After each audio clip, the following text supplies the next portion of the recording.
এই তোমার টুপির সঙ্গে সুদের বাতাস লেগে আছে, তাসবির সঙ্গে সুদের বাতাস লেগে আছে, জায়নামাজের সঙ্গে আছে। কেন জানো? বাংলাদেশটা চলে সুদ নির্ভর অর্থ ব্যবস্থার উপরে নির্ভর করে।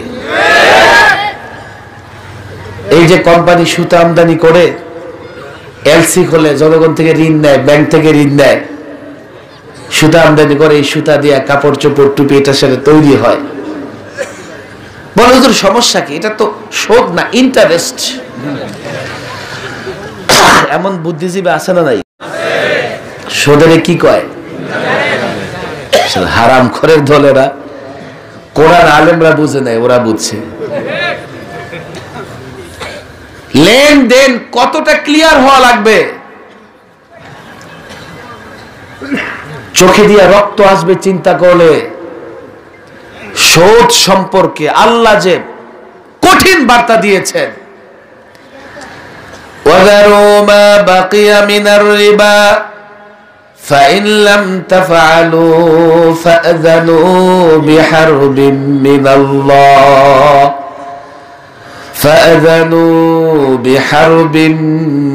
মিনাল্লাহি ওয়া রাসূলিহি।